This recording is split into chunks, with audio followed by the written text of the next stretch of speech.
Padre Celestial, cuántas gracias te damos porque tú nos permites estar aquí reunidos el día de hoy.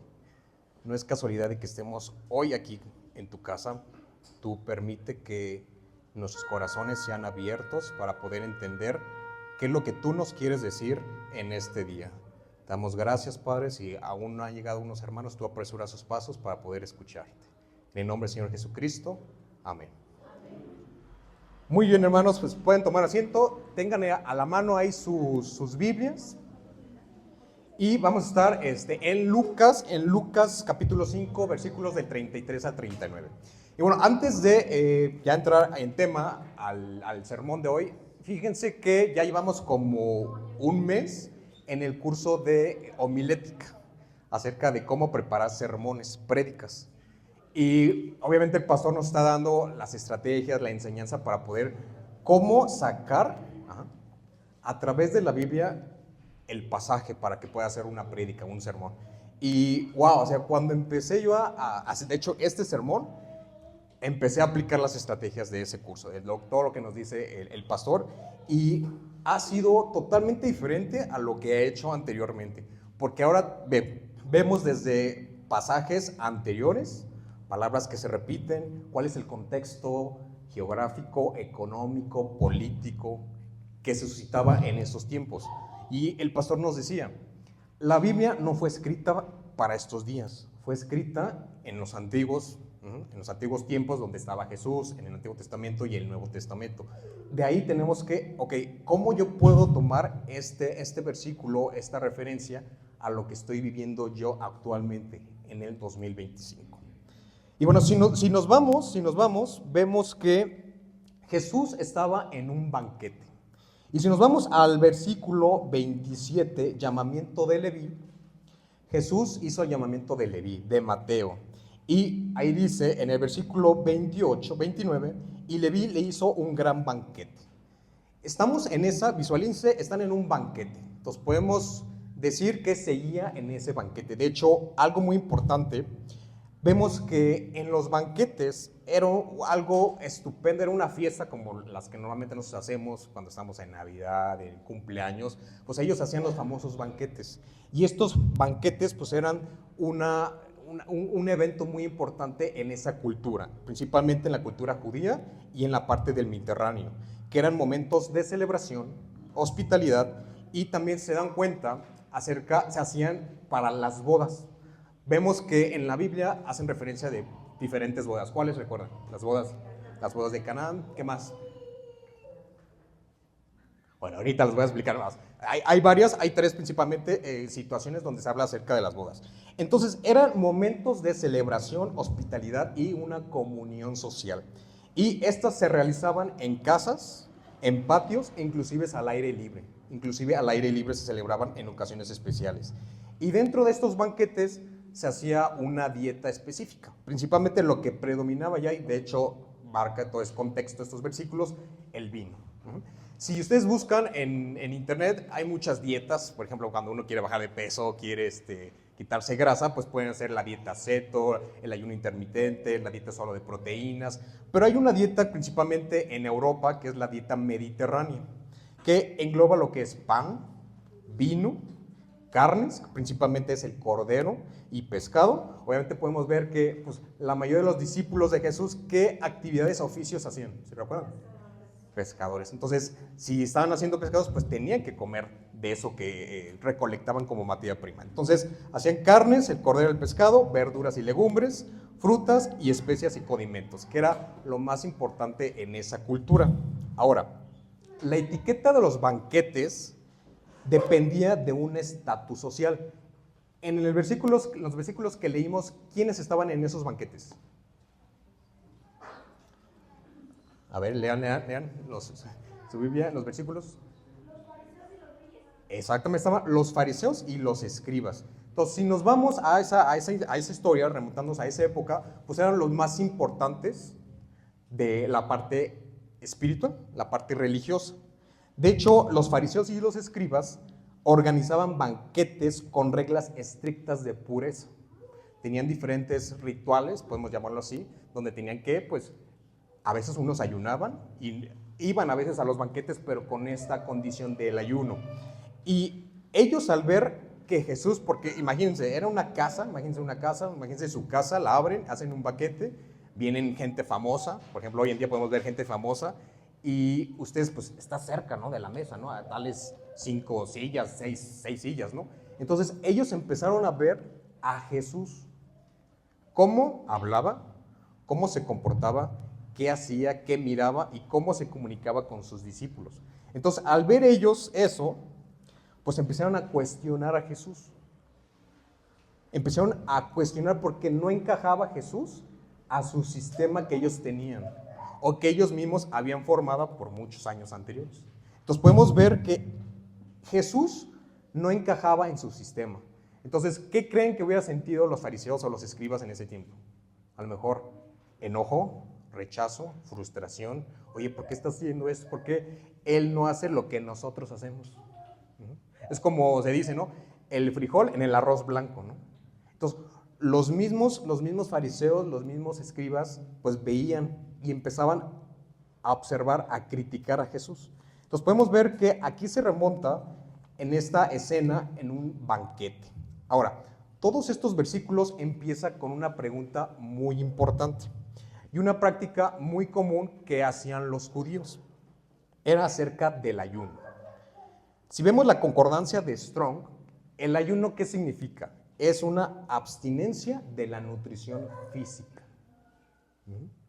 Abstinencia de la nutrición física. Y los fariseos ya tenían un sistema desarrollado para sus ayunos. ¿Cuántas veces ayunaban los escribas, los fariseos? Los fariseos principalmente. 2 veces a la semana. Por ejemplo, en Lucas 18:12 nos dice, ayuno 2 veces a la semana y doy diezmo de todo lo que gano. Aquí podemos ver que además de que hacían el ayuno 2 veces a la semana, oraban 3 veces al día y hasta se desfiguraban su cara para hacer estos ayunos. ¿Pero qué significa desfigurar su cara?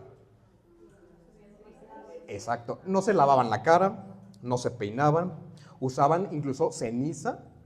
Como la ceniza, si lo vemos, era un símbolo para ¿qué? Para los duelos. Cuando había un duelo, se montaban en ceniza, ¿no? Se ponían en ceniza. Entonces los mismos fariseos ponían esa señal de sufrimiento, pero un sufrimiento exagerado.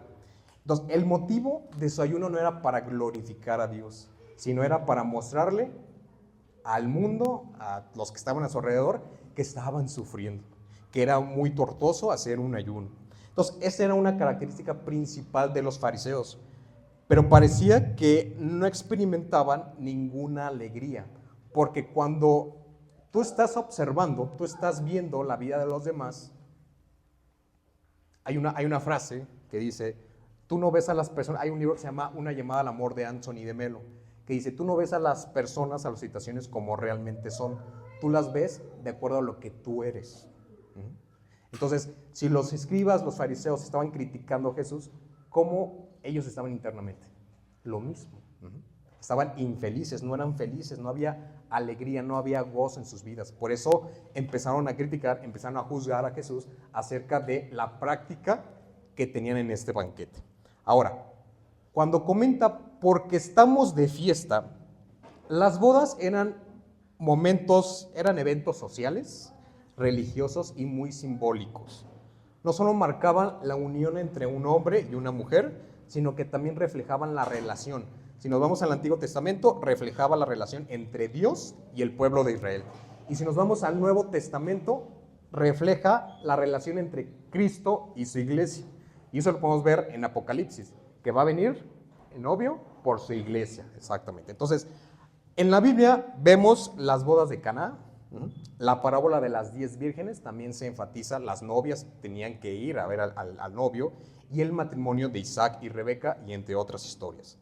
Ahora, Jesús responde a sus discípulos diciendo, no ayunan porque están de fiesta. Cuando vamos a una fiesta, a ver, ¿quién ha ido a una fiesta? Todos, yo creo, ¿no? Todos. ¿Ya tiene ese mes, ya han ido a alguna fiesta, a un cumpleaños o a un aniversario, etcétera? ¿Cómo vamos? ¿Vamos tristes? Como si fuéramos a un funeral o estoy triste. No, a veces si estamos tristes, pues mejor no voy, ¿no? Porque no me siento con ganas de ir, ¿no? Entonces, cuando vamos a las fiestas, pues vamos contentos, vamos emocionados, queremos, a ver qué van a dar de comer, ¿no? A veces, queremos, va a haber pastel, ¿no? O la piñata, ¿no? En el caso de los niños, ¿no? Entonces, lo mismo, los discípulos estaban gozosos, felices por la convivencia que tenían con Jesús. Y no solamente iban a ver qué iba a decir el vecino o qué iba a decir el pueblo que lo seguía, no, sino, recordemos, era un banquete donde iban personas no comunes, sino eran personas de fama, o sea, podemos llamarlo así, de fama, de renombre, eran personas que tenían un estatus, una fama. Entonces, Jesús, estando en este banquete, daba felicidad, irradiaba gozo a sus acompañantes. Y obviamente, pues no debía de haber mostrado humildad, dolor, y obviamente cuando nosotros estamos en una fiesta, pues nos vamos vistiendo bien. O sea, agarras tus mejores prendas y te vas vistiendo bien. Entonces, es un momento de mucha felicidad, de mucha alegría.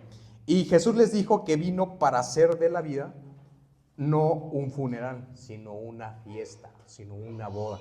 Entonces, aquí vemos, por ejemplo, en Juan 10:10, el ladrón no vino sino para hurtar y matar y destruir. Yo he venido para que tengan vida y para que la tengan en abundancia. Si vemos la palabra abundancia, se enfoca de manera integral en todos los aspectos, tanto económica, espiritualmente, emocionalmente, familiar, socialmente. O sea, es una vida abundante en todos los aspectos. Y hay un reverendo, un pastor americano, que se llama Ken Hughes, y él decía: su presencia evocaba una sensación de seguridad y bienestar. Jesús también era santo, y estar en presencia de perfecta pureza trascendente hizo que sus seguidores se dieran cuenta de su pecado. O sea, empezó a generarles conciencia a los que estaban alrededor acerca de su pecado. Pero su presencia también fue un baño para el alma. Jesús trajo la liberación genuina de la culpa real, la liberación de la esclavitud. Porque recordemos, el pecado nos mantiene esclavos. Mientras lo seguían, sus discípulos se despertaban cada día con una gran esperanza. Descubrieron que la vida era una fiesta continua en la presencia de Jesús. Entonces, hermanos, a veces, aún en los infortunios de la vida, en los problemas, ¿quién tiene gozo? ¿Quién tiene esperanza? Todos, amén. Aun cuando tengamos problemas, aun cuando estemos, híjoles, no sé qué hacer, qué va a pasar mañana, ya no tengo trabajo, me detectaron una enfermedad, falleció un ser querido, nosotros tenemos esperanza. Nosotros debemos estar, sí, somos seres humanos, tenemos emociones, nos va a doler, pero tenemos esa esperanza de que tenemos a Jesús siempre. Tenemos siempre presente eso en nuestros corazones a través de la palabra. Entonces, Jesús, al estar en esa convivencia, se empezó a observar cuál era la condición de los fariseos, de los escribas. Entonces, al ver que estaban, y no solamente en esos versículos, sino antes, ya veía el corazón de los fariseos, el corazón de los escribas. Entonces, Jesús da aquí dos ilustraciones muy importantes. Y no es una, son dos, porque a veces con una no nos queda claro. Por eso da dos. Obviamente estas dos ilustraciones es de dos ángulos diferentes y no solamente se tratan de dos ideas separadas, sino de un mismo mensaje que obviamente con las dos ilustraciones complementa lo que quería decir Jesús a los escribas, a los fariseos. La primera, la parábola del vestido viejo. Si tomamos aquí las figuras, una está hablando acerca del vestido y otra está hablando de ¿qué? Del vino, de los odres, exacto. Entonces, si nos vamos a esa época, pues era lo más importante que se utilizaba, era el vestir y la comida. Entonces, imagínense, remóntense, están en una zona árida, desértica, donde había mucho calor, se preparaban estos banquetes, se servía esta comida y se mantenía la relación, ¿no? con los discípulos, los fariseos. Entonces, imagínense, visualícense esa escena. Entonces, Jesús le muestra dos parábolas. Esta parábola del vestido viejo. Aquí menciona que sería tomar como una vestimenta nueva, imagínense esta playera, me la compré hoy, ¿no? No, no es cierto. Entonces voy a hacerle un hoyo porque tengo otra igual de azul marino y quiero ponerle un parche. Yo me acuerdo hace ya, cuando estaba en la secundaria, me acuerdo cuando jugábamos, nos rompíamos aquí las rodillas, ¿no? El pantalón, ¿no? Y ahí nos ponían los parches, creo que le tenías que pasar la plancha caliente y a veces hasta lo quemábamos, ¿no? Si no, si no lo sabíamos usar bien. Entonces, pues antes se utilizaban los famosos parches. Yo ahorita ya no he usado. ¿Quién ha usado parches? Creo que ya no se usa normalmente. Exacto. Entonces, así, Jesús muestra esta ilustración. Cuando tú pones un parche, el tejido se encoge. Naturalmente, cuando lo lavamos, cuando, no sé, ahorita ya hoy en día pues lo metes a la lavadora, después a la secadora o lo tiendes, ¿no? Pero ese tejido se va encogiendo. Y las personas sabían alrededor que para poner un remiendo nuevo en un vestido viejo, solo iba a empeorar el problema. O sea, se iba a ver mal. Al contrario, cuando el remiendo nuevo inevitablemente se encoge en el lavado, se separa del vestido viejo, haciendo que la rotura se haga más grande, ¿no? Se hiciera peor. Entonces aquí podemos ver que la parte de la vestimenta, de lo que utilizaban, también refleja lo que nos ponemos en nuestro cuerpo, lo que nos ponemos para cubrir nuestra vida, nuestros pecados, nuestros pensamientos. ¿Qué es lo que te estás poniendo, encubriendo para evitar ser, ahorita vamos a ir más adelante en la segunda parábola, una persona regenerada, una persona nueva? Entonces aquí podemos ver que Jesús mismo enfatizó que no encajaba en el sistema de los vestidos, de los remiendos. Porque ¿qué pasa? Hay muchas personas que a veces, me va mal en esta parte de mi vida, coloco un remiendo. Oye, ya se tapó un rato, ¿no? Pero ya después pasa un tiempo y ya se rompió y hijos, ya son 2 hoyos, ahora tengo que poner 2.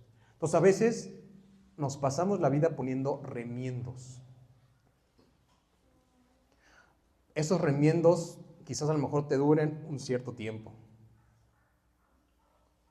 pero al cabo del tiempo, como lo vimos, van a romperse, inclusive se va a hacer más grande el hoyo, ¿no? Entonces tenemos que ver cómo está nuestra vestimenta y eso se refleja en la parte externa. Igual esta parábola refleja lo que es la parte externa y la parte interna. Tú puedes ver a una persona externamente bien, oye, se ve bien, se ve que tiene salud, pero por dentro puede padecer, no sé, un cáncer, puede tener una enfermedad crónico-degenerativa, puede estar pasando por una situación que a lo mejor para él sea un infierno, así de algo fuerte, un problema que a lo mejor no tiene salida para él. Pero no sabemos, todos tenemos problemas, todos tenemos situaciones económicas, legales, familiares, con la pareja, con los hijos, en el trabajo, en la escuela, todos tenemos problemas. Pero aquí refleja en esta primera ilustración la parte externa. Ahora, lo que Jesús no pretendía era remendar el judaísmo con la ayuda de algunos elementos nuevos. Ni siquiera era mejorar al viejo hombre, sino que lo que propone es hacer una nueva creación. No quiere reformar al pecador, sino quiere regenerarlo. O sea, en vez de, ok, ¿sabes qué le pongo remiendos? Es comprar, o sea, tendría que comprarme otra playera, otra camisa, ¿no? Entonces, así es como Jesús lo ve, no viene a poner remiendos, no viene a poner algunos elementos nuevos que ya tenía el judaísmo en ese tiempo. Al contrario, viene a regenerar lo que ya había para hacer algo nuevo, para hacer algo diferente. Ahora, como leemos en 2 Corintios 5:17, que dice, de modo que si alguno está en Cristo, nueva criatura es. Las cosas viejas pasaron, he aquí todas son hechas nuevas. Entonces vemos que lo pasado, lo viejo, tiene que irse para dar lugar a lo nuevo. Ahora, la segunda ilustración, la parábola del odre nuevo. Pregunta, ¿qué es un odre?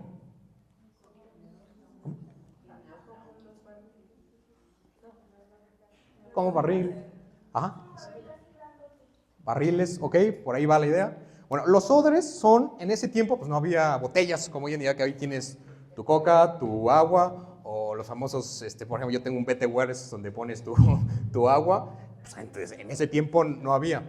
Los odres eran pieles de cuero, principalmente de cabra y de borrego.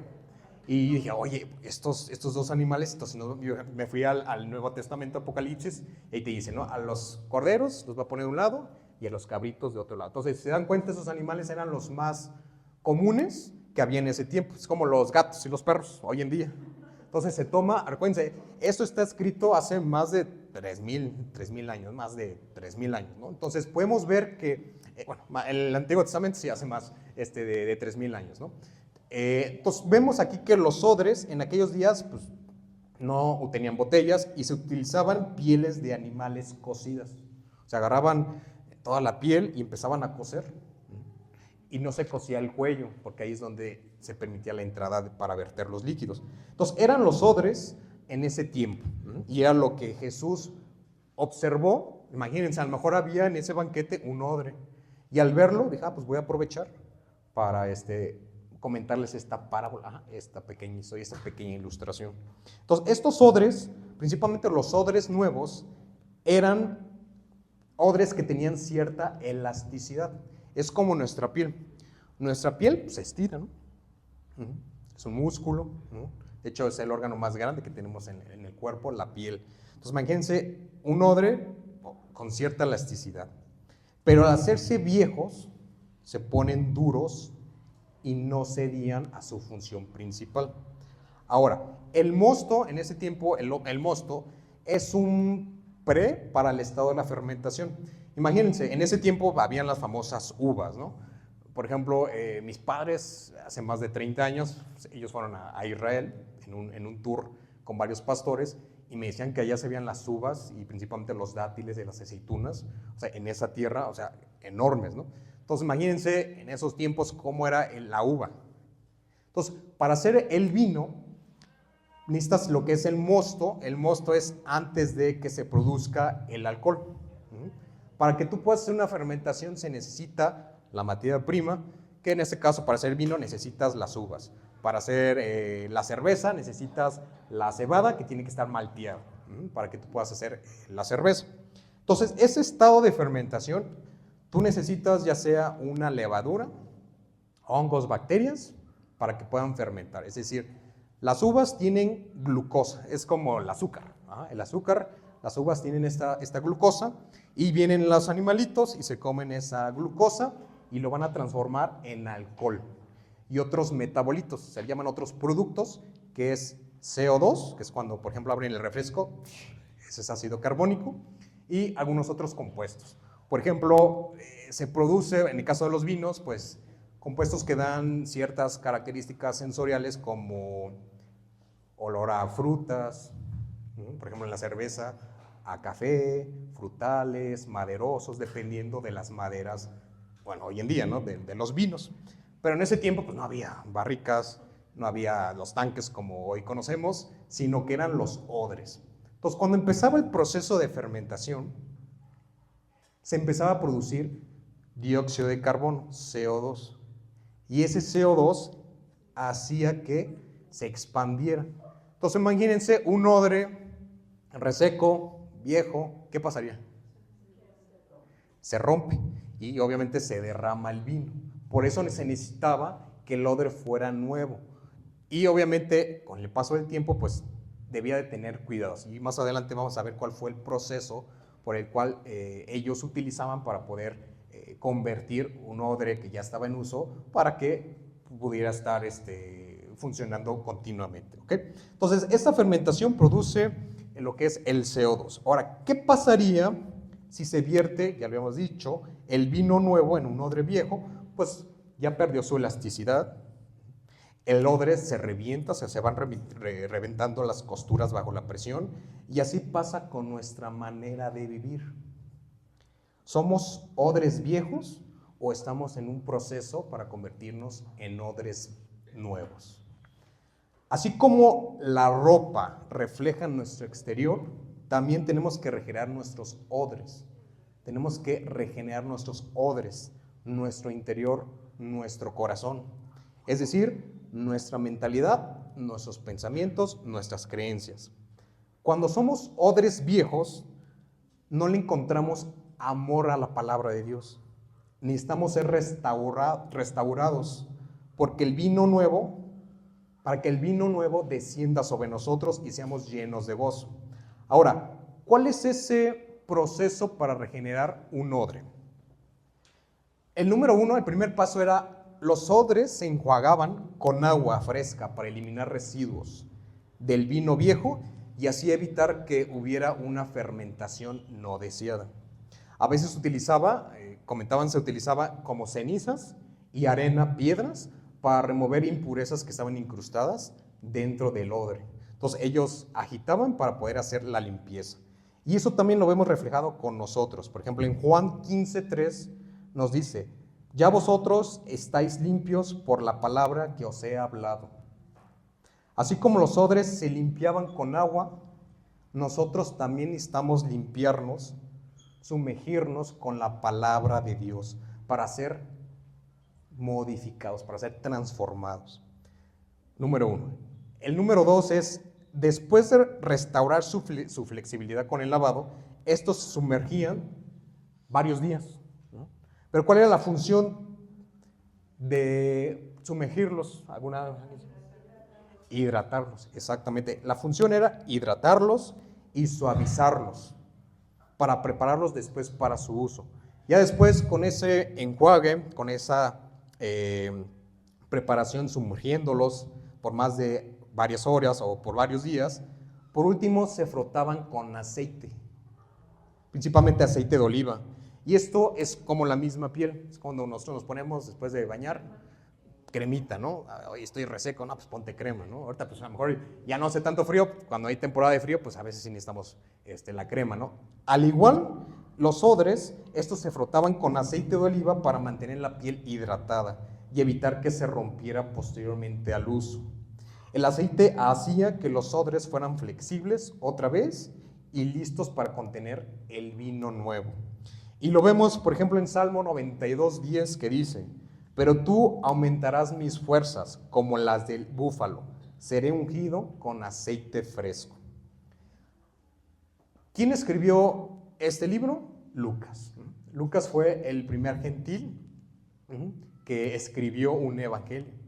Y si dan cuenta, este pasaje se encuentra en Marcos, ahora les voy a decir la cita específica, se encuentra en Marcos 2, en Mateo 9, se encuentra la misma historia de los odres y del remiendo viejo. Ahora, Lucas proporciona una declaración opcional que es de suma importancia detenernos para entender qué nos dice eso. Lucas proporciona una declaración adicional que Jesús hizo sobre esta parábola. Y ninguno que beba del añejo quiere luego el nuevo, porque dice, pues el añejo es mejor, no, mejor me quedo con eso, no, está más rico, ¿no? Ya le agarré el gusto. Ahora, ¿qué nos dice aquí? A veces las personas están tan acostumbradas a sus antiguas creencias, a sus antiguos hábitos, a lo que ya conocen, a lo que siempre están cómodos. ¿Y qué pasa cuando viene el vino nuevo, cuando viene algo nuevo? No, esto nunca lo he hecho, no. Se aferran a sus tradiciones, se aferran a lo que han pensado, a lo que han creído. Entonces, cuando puede venir algo nuevo, totalmente verdadero, ¿qué es lo que hacen? Lo rechazan. Entonces, aquí Jesús nos dice, ok, tú tienes primero la parte exterior, el remiendo. Tú no puedes poner remiendos en tu vida. Tú tienes que cambiar, hacer algo nuevo. Jesús no vino a reformar al pecador, vino a hacer a alguien nuevo, una persona nueva. Pero cuando estamos con lo cómodo, con lo conocido, pues nos da miedo, ¿no? Nos da miedo a experimentar cosas nuevas. Estamos aferrados a una mentalidad de muchos años, desde la niñez, que nos impide ver el cambio, que nos impide ver esa transformación. Entonces, se aferran tanto a sus tradiciones que es muy difícil que se le pueda enseñar a una persona, no, yo así yo lo conozco, no me puede sacar de lo que yo ya tengo en mente. Y a veces se aferran tanto que pueden pasar aquí la verdad, pero si no es consciente y si no cambia ese odre, ¿creen que va a haber un resultado en su vida? Claro que no. Podemos pasar años, por ejemplo, ya estamos a marzo del 2025, superar el primer trimestre de 2025. Recuerdo el primer mensaje que di fue en el 14 de enero, no me acuerdo, de objetivos, metas, ¿no? Y va pasando el tiempo y híjole, ya hasta se nos olvidaron, ¿no? Y así va pasando el tiempo cuando nosotros nos damos cuenta, ching, ya pasó el tiempo y no he cambiado mi manera de pensar, ¿no? O no he hecho esto porque, híjoles, tenía miedo de intentar algo nuevo. Entonces, Jesús nos invita a que dejemos eso, de que estemos preparados, tanto en nuestro corazón, la parte interna, la parte externa, para reflejar el cambio, ver el cambio desde nuestra vida espiritual y en todas las áreas de nuestra vida. Ahora, a veces tratamos de poner parches en nuestra vida, una fe basada en remiendos, una fe basada en cosas viejas. A veces queremos seguir a Cristo, pero sin dejar atrás nuestras viejas costumbres, nuestros viejos hábitos, esa mentalidad vieja. Queremos que Dios nos bendiga, pero sin cambiar nuestra mentalidad, ni rendirnos totalmente a Él. No podemos recibir la plenitud del Espíritu Santo si seguimos aferrados a estructuras religiosas. Porque si se dan cuenta, los fariseos querían que encajara en el sistema. Y hoy en día también hay un sistema en el mundo, hay un sistema que quiere que encajemos en eso. Pero nosotros debemos de ser, como dice, luz en las tinieblas. No debemos de seguir el sistema, sino es, ser consciente. Y al igual que Jesús le dice a sus discípulos, también nosotros tenemos que enseñar a las demás personas. Primero a los de nuestro círculo íntimo, ¿no? Familia, amigos, compañeros, vecinos, y también ayudarlos. Porque si todos nos los tomamos para nosotros, tenemos que poner las semillas para que los demás también multipliquen, fructifiquen, se transformen. Y ese es nuestro gran mandamiento, ¿no? El compartir. O sea, si yo estoy bien, pues yo también quiero que te vaya bien, ¿no? En la parte espiritual, la parte emocional. O sea, queremos ver que las demás personas tengan una transformación, al igual que nosotros. Pero si nosotros no la tenemos, ¿cómo yo voy a ser congruente, no? Oye, tienes que cuidar a tu esposo y yo le grito. O hoy, ¿sabes qué? Tienes que cuidar tu salud y tengo enfermedades, pues no es algo congruente. Entonces, ¿qué áreas de mi vida estoy tratando de remendar? ¿Qué áreas de mi vida las estoy ocultando en lugar de dárselas a Dios? En lugar de transformarlas, en lugar de convertirla en un odre nuevo, elástico, que pueda contener todo ese vino. Y si lo vemos relacionado, el vino es Jesús mismo. El vino no a reformar, sino a transformar a los pecadores. Entonces, ¿qué áreas de mi vida estoy tratando de remendar? Si tenemos un corazón transformado, podemos nosotros recibir lo que Él tiene para nosotros.